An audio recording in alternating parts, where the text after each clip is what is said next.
एक और बड़ी खबर, सीधा ये ब्रेक करिए जरा। अमेरिका एनर्जी फैसिलिटी पर हमले की तैयारी में ईरान, ब्रेक करिए। खाड़ी देशों की रिफाइनरी पर बड़े हमले का प्लान, ब्रेक करिए। ईरानी मिसाइल के टारगेट पर Israeli infrastructure. Iran state media fast news की रिपोर्ट आ रही है। नितिन, ये वाली बिग वॉल लीजिए। पहले वाली ब्रेकिंग और शॉट इस बिग वॉल को अपने आप प्ले करेगा। पहले वाली ब्रेकिंग और short and straight to Sumera. Sumera, ये जो टारगेट लिस्ट दी गई है, ये थ्रेट दिखाने की कोशिश कर रहे हैं या actually they are all set for it and they can do it also? क्या लग रहा है सुमेरा?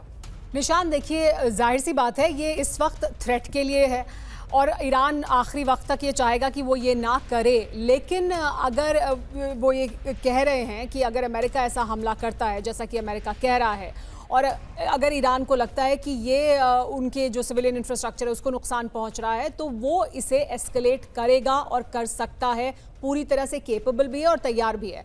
आप ये भी समझें कि वो अगर इतने टारगेट्स कह रहे हैं और ये ज़रूरी नहीं है कि वो जितने टारगेट्स को हिट करेंगे उन्हें वो वाकई एक्चुअली हिट कर पाएँ या नुकसान पहुंचा पाएँ, लेकिन दुनिया की ऑयल मार्केट में ऑयल प्राइसेस को नुकसान पहुंचाने के लिए और उनको स्काईरॉकेट कराने के लिए एक सफल हमला भी काफ़ी है। वो इन तमाम देशों के लिए एक बुरी खबर होगी और यही ईरान चाहता भी है, क्योंकि अगर ईरान पर हमला होगा तो ईरान यही चाहता है कि वो जो एस्केलेशन है वो डोनाल्ड ट्रंप एस्केलेशन बिल्कुल कर सकते हैं। जैसा कि सर अभी कह रहे थे, डोनाल्ड ट्रंप, अमेरिका, उनकी बहुत डीप पॉकेट्स हैं, वो बहुत लंबे समय तक बमबारी कर सकते हैं। सिर्फ अभी नहीं, वो कई साल तक भी कर सकते हैं। लेकिन क्या डोनाल्ड ट्रंप में उतनी पेशेंस है? डोनाल्ड ट्रंप के जो वोटर बेस है क्या उनमें उतनी पेशेंस है? क्या वो इतने लंबे समय तक ऐसा कर सकते हैं? और जो आसपास के देश हैं, जो उनके मित्र हैं, जिन्हें वो चाहते हैं कि वो उनके साथ रहें और जिनको वो हथियार बेचते रहें, क्या वो इसे इस रीजन में इस इंस्टेबिलिटी को लंबे समय तक सस्टेन कर सकते हैं? तो ईरान इस वक्त यही कर रहा है कि अगर आप एस्केलेट करेंगे हम एस्केलेट करेंगे। और पिछले हफ्ते के दौरान ही ईरान ने अपनी स्ट्रैटेजी बदली है, बिना हमले के भी वो हमले कर रहा है, यानी वो एस्केलेशन को अनदर लेवल पर ले जाने के लिए तैयार है। बहुत बहुत शुक्रिया Sumera, thank you very much for joining. लेकिन एक बड़ी खबर, अमेरिका ईरान जंग से तेल कंपनियों को भारी मुनाफा, ब्रेक करिए। अमेरिका की तेल गैस कंपनियों का तेजी से बड़ा प्रॉफिट, कई अमेरिकी कंपनियों का मुनाफा 4 गुना बढ़ा है। ये देखिए, ग्लोबल क्राइसिस के बीच ऊंचे दामों पर तेल बिक्री हो रही है, एसोसिएटेड प्रेस का दावा है। आइए जरा पर गोप्रो पर देखिए, एक तरफ नुकसान है, एक तरफ फायदा है। ये क्या खबर है? दाम बढ़ाने से तेल कंपनियों की चांदी हो गई है। ये देखिए जरा बात, अमेरिका ईरान जंग से तेल कंपनियों का मुनाफा बढ़ा है। ग्लोबल क्राइसिस के बीच सप्लाई कम होने से ऊंचे दामों पर बिक्री हो रही है। शेवरॉन कंपनी के मुनाफे में करीब 400% का उछाल है।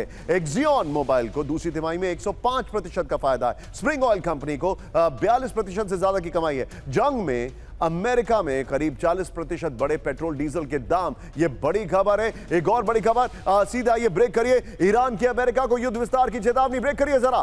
ट्रंप पीछे नहीं हटे तो बंद होंगे सभी जलमार्ग। बाब अल मंदेब स्ट्रेट बंद करने की धमकी दी है। बाब अल मंदेब बंद करके हूती रोक सकते समुद्री व्यापार। ये बड़ी खबर है। एक और बड़ी खबर, ब्रेक करिए जरा। अमेरिका से जंग में ईरान की जीत, 40 दिनों के युद्ध में ईरान को मिली फतेह। ईरानी संसद के स्पीकर कालिबाफ का ऐलान, ब्रेकिंग और शॉट, ईरान की जीत कायम रहेगी, ये उन्होंने कहा है। लेकिन स्टैंड बाय, अब एक बड़ी खबर मैं आपको दिखा रहा हूं। आइए जरा यहां पर सीधा आइए, ब्रेक करिए। पूरी तरह खत्म नहीं हुआ ईरान का परमाणु कार्यक्रम, ब्रेकिंग। पिकेक्स साइट पर अभी भी सुरक्षित है सेंट्रीफ्यूजेस, वरिष्ठ इजरायली राजनयिक सूत्रों के हवाले से खबर। आइए जरा पर गोप्रो पर यह बड़ी खबर आपको दिखा रहा हूं। ईरान का परमाणु कार्यक्रम अभी भी जारी है। ईरान का न्यूक्लियर प्रोग्राम पूरी तरह तबाह नहीं हुआ है। पिकेक्स फैसिलिटी में संवर्धन बंद है, लेकिन सेंट्रीफ्यूज मशीनें मौजूद हैं। वॉशिंगटन यात्रा के दौरान नेतन्याहू की टीम का बड़ा दावा है। एक और बड़ी खबर, ब्रेक करिए। ईरान जंग में हथियारों की कमी झेल रहा है अमेरिका, ब्रेकिंग और शॉट।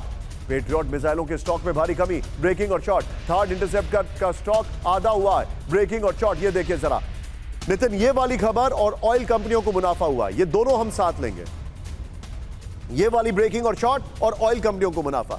आइए जरा पर गोप्रो पर, कम हो रहे हैं अमेरिकी हथियार। ईरान से जंग में लगातार घट रहा है हथियारों का स्टॉक। पेट्रियट इंटरसेप्टर का स्टॉक ये देखिए 2300 से घटकर 827 हुआ है। थर्ड इंटरसेप्टर का स्टॉक 452 से घटकर 278 हो गया है। खैर, दोनों ब्रेकिंग, दोनों शॉट लीजिए, बड़े प्यारे ग्राफिक्स है। सीधे चलिए राजन सर के पास। राजन सर, कहीं खुशी कहीं गम।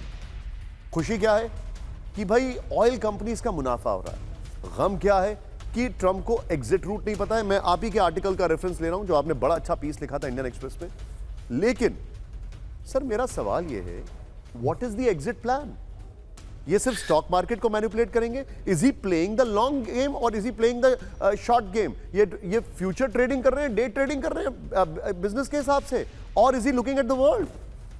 देखिए, उनका प्लान तो था कि रेजिम चेंज करेंगे और पूरे वर्ल्ड का जो तेल का एक्सपोर्ट है वेनेजुएला से लेके ईरान से लेके और बाकी सारे देश, रसिया सैंक्शनड है और बाकी सारे देश उनके अंदर में है, तो पूरी तरह से तेल के दाम को कंट्रोल करेंगे और उससे वो फायदा कमाएंगे। वो हुआ नहीं क्योंकि रेजिम चेंज वहाँ पे नहीं हो पा रहा है और रेजिम चेंज करने के लिए जितनी सैनिकों की आवश्यकता है अमेरिका उतना कमिट करने के लिए तैयार नहीं है। मैं बता दूं, दो कारण हैं जिससे कि अमेरिका ऐसा नहीं करेगा। एक तो कि मिड टर्म जो इलेक्शन होने वाला है नवंबर में, उसमें मैं बता दूं कि अभी भी डेमोक्रेटिक पार्टी का थोड़ा सा एज है और अगर वैसा हुआ तो ये ट्रंप वॉर डिक्लेयर नहीं कर सकते, टेक्निकली वॉर डिक्लेयर नहीं करेंगे तो उनको जो पैसे और जो अप्रूवल लेना पड़ता है वो नहीं हो पाएगा और जिसकी पूरी संभावना।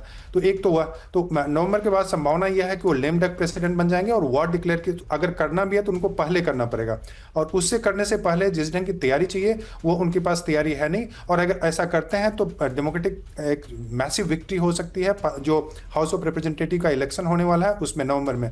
तो पहला तो यह कारण। दूसरा कि उनको सबसे ज्यादा जो डर लगता है वो, उन्होंने यह तो सोचा था कि तेल के दाम से उनके और उनके कंपनीज को फायदे होंगे और थोड़ा सा हुआ भी है, मैं बता दूं, लेकिन यह नहीं सोचा था कि इंपोर्ट का प्राइस इतना ज्यादा बढ़ जाएगा जिसके कारण से इन्फ्लेशन काफी ज्यादा होगा। और अभी अमेरिका में, चूंकि अमेरिका एक सबसे बड़ा इंपोर्टिंग कंट्री भी आप ये मान के चलें, और चूंकि सारे प्राइसेस अभी के टाइम पे बढ़ गए हैं और अभी जो पूरे वर्ल्ड में क्राइसिस सल्फर से लेके बेंजीन से लेके जो पेट्रोकेमिकल के जो दूसरे प्रोडक्ट्स हैं उसका क्राइसिस हो रहा है और जो अमेरिका भी दूसरी जगहों से इंपोर्ट, तो इस कारण से स्टॉक प्राइस डाउन जाएगा और फिर उनके कंपनी को नुकसान होना भी शुरू हो जाएगा जिसका दबाव उन पे पड़ेगा।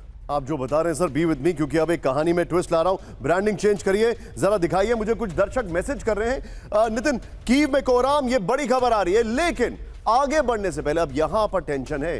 ये डेंजर जोन है कीव, जहां पर बहुत बुरे हमले चल रहे हैं, बड़ी खतरनाक तैयारी चल रही है। लेकिन नितिन, मैं रिक्वेस्ट करूंगा एक बार जरा वायरल सवाल जो है इस खबर पर आने से पहले, बहुत सारे मेरे को बार बार यूट्यूब पर ना बहुत सारे दर्शक हमारे कमेंट कर रहे हैं और मुझे बड़ा इंटरेस्टिंग लग रहा है। मैंने जो वायरल सवाल यहां पर पूछा था, अब जरा फिर से पूछ रहा हूं, ध्यान से प्ले करिए। क्या ईरान से बातचीत सिर्फ दिखावा है?